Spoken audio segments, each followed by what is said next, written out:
सुप्रभात, नमस्कार। सांची क्लासेस में आपका स्वागत है। ये वीडियो जो है ये पार्ट 1 है सीपीसी का और आज जो है यहाँ सीपीसी को देखते हैं हम लोग। और ये जो पार्ट 1 है और इसका आज इंट्रोडक्शन टॉपिक है। ठीक है, अब इसका इंट्रोडक्शन क्या कहता है कि the code of civil procedure 1908 is a procedural law.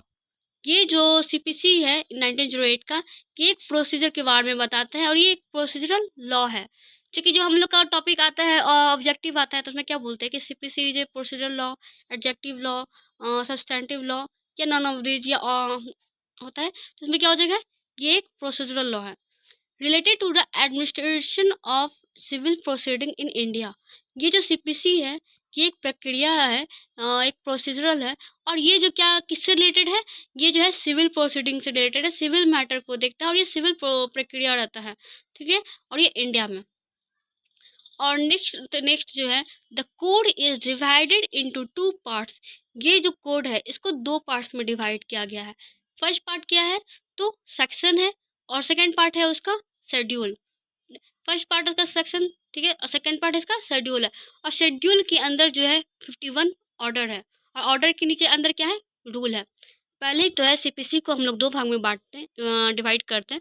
एक तो पहला डिवाइड करते हैं हम लोग सेक्शन में, जिसमें क्या है 1 से 58 तक सेक्शन है। इसमें जो है इसमें राइट्स के बारे में डिफाइन किया गया है और उसके बारे में कुछ कहीं कहीं पे इसका प्रोसीजर भी बताया गया है कोई कोई किसी के सेक्शन में। और सेकेंड पार्ट जो है इसका शेड्यूल है और उसमें क्या है कि आपको 51 ऑर्डर्स के बारे में बताया गया, रूल के बारे में बताया गया है। ठीक है, और ये जो सीपीसी है इसको इनेक्ट कब किया गया था, तो इसको इनेक्ट किया गया था आपको 1921 मार्च 1908 में। इसको इनेक्ट पार्लियामेंट के द्वारा इनेक्ट कब करवाया, पार्लियामेंट नहीं, उसमें सॉरी वो तो पार्लियामेंट नहीं था, वो तो ब्रिटिश के टाइम का था। तो ये इनेक्ट कब करवाया गया था 21 मार्च 1908 को, जिसको जो है साइटेशन एक्ट जो इसका है 5 ऑफ 1908 एक्ट नंबर जो साइटेशन नंबर एक्ट नंबर जो है 5 ऑफ 1908। और ये जो है इसको कब इन्फोर्स करवाया गया था, तो इसको इन्फोर्स करवाया गया था आपको 1 जनवरी 1909 में।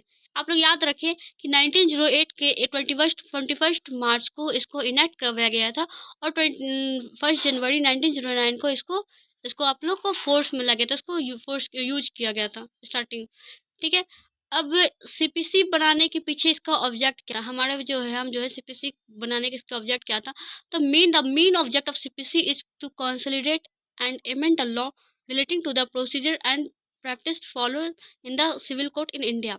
क्योंकि ये जो आपका जो 1908 है, ये जो है इससे पहले भी हमारा सीपीसी था, जो था आपको 1976 में था, 1999 था, 2002 था। ये सब में क्या हुआ था, इसको अमेंडमेंट किया गया था। ठीक है, और इससे पहले जो था इसमें अमेंड किया गया था। तो जैसे ही ये इसका जो ऑब्जेक्ट यही है कि इसको कंसोलिडेट करना, इसके अंदर अमेंडमेंट करना, जो भी है सिविल कोड्स के अंतर्गत जो होता है। ठीक है, अब देखिए इसके अंतर्गत कितना सेक्शन होता है, टोटल सेक्शन जो है 158 सेक्शन है, 51 इसका ऑर्डर है। ठीक है, और इसका जो है फोर्स कब किया गया था, इसको फोर्स में लाया गया था 1 जनवरी 1909 को।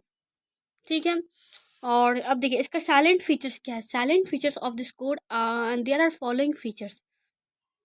The CPC 1908 is one of the most important branch of the procedural law and regulates the procedure to be adopted in all civil courts having jurisdiction in India.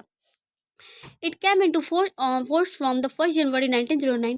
ये जो सीपीसी का जो code है ये बहुत ही important जो code है, जो कि इसके अंतर्गत जो है जितने भी सिविल कोड के अंतर जो भी सिविल मैटर्स का जो प्रक्रिया जो अपनाया जाता है वो जो है सीपीसी 1908 के अंतर्गत ही अपनाया जाता है, जिसको फोर्स में लाया गया था 1 जनवरी 1909 को। और ये जो था इसके अंतर्गत जो है come to compromise body and schedule. ठीक है, एक तो था इसके अंतर्गत बॉडी है, इसके अंतर्गत क्या है, शेड्यूल है। ठीक है, the body contest 158 section and divided into 12 parts constitute. Body जो है इसका जो 12 पार्ट्स के अंतर्गत 158 सेक्शन है। एंड सेकेंड में क्या है, शेड्यूल है। शेड्यूल में क्या है आपको रूल्स एंड ऑर्डर ये था, बताया था ना मैंने कि इसके अंतर्गत क्या है, पहला तो आपको सेक्शन है, सेक्शन को यहाँ बॉडी बताया जा रहा है। और शेड्यूल जो है वो फर्स्ट शेड्यूल जो था जिसके अंतर्गत 158 सेक्शन था। सेक्शन के अंतर्गत आपको 158 सेक्शन था और इसको 12 पार्ट्स में डिवाइड किया गया था। और इसके अंदर क्या क्या था, 51 ऑर्डर्स था। 51 ऑर्डर्स के अंदर उसके हर एक ऑर्डर के अंदर रूल है। ठीक है, ये सब क्या है, इसका साइलेंट फीचर्स है। The code is territorial law and it extends to whole of India except the state of Nagaland.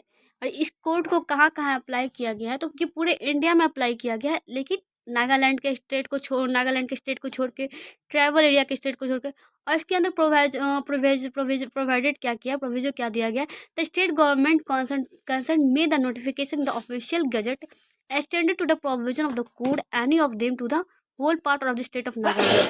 इसमें क्या किया गया है कि आपको जो है ट्राइबल एरिया जो है कंसल्ट किया गया, जिसमें कि आपको स्टेट के द्वारा जो कंसल्ट किया गया, स्टेट गवर्नमेंट के द्वारा जो है उसके नोटिफिकेशन गजट निकालेगा कि इसमें नागालैंड के जो है पूरे पार्ट में करना है या होल पार्ट में करना है, इसका जो है नोटिफिकेशन निकलता है।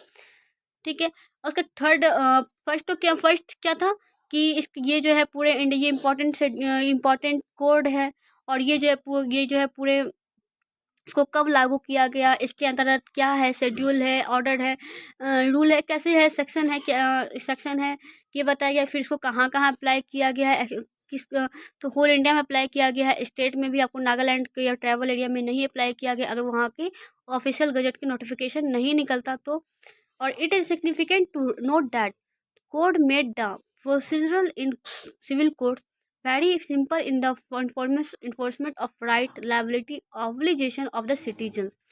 और ये क्या इसमें सबसे इम्पोर्टेंट नोट क्या किया गया है कि सिविल ऑब्लिगेशन का जो सिटीजन्स का जो सिविल ऑब्लिगेशन है, उसका जो राइट्स है, उसका जो लाइबिलिटी है, उसको इन्फोर्समेंट करवाना, उसको इन्फोर्स करवाना है, तो उसके लिए सीपीसी को यूज किया गया।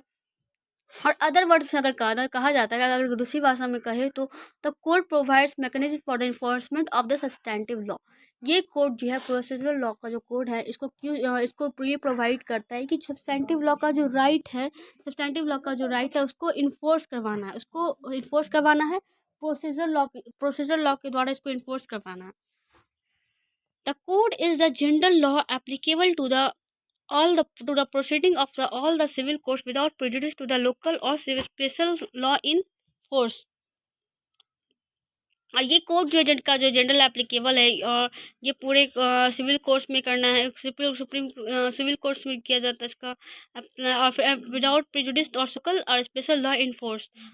In the case of conflict, the special will prevail over the code. However, the provision of the code shall apply if the local or special law is silent। कि ये जो है बता रहा है कि अगर जहाँ पर स्पेशल लॉ है वहाँ या लोकल लॉ है, तो वहाँ पर ये जो सीपीसी का जो लॉ है वहाँ पे वो साइलेंट हो जाता है, मतलब उसको इफ द लोकल लॉ और स्पेशल लॉ साइलेंट, अगर साइलेंट हो जाता। ठीक है, what is the CPC, code. CPC code क्या है, ठीक है। Civil procedure law 1908 law, procedure law governing the administration of the civil proceeding in India. ये जो है वही सेक्शन है, इसका ऑर्डर्स है, ऑर्डर्स के अंदर रूल है। और इसका कंक्लूजन क्या है, the code of the civil procedure law 1908 enables the court to follow a set of pattern while hearing civil dispute।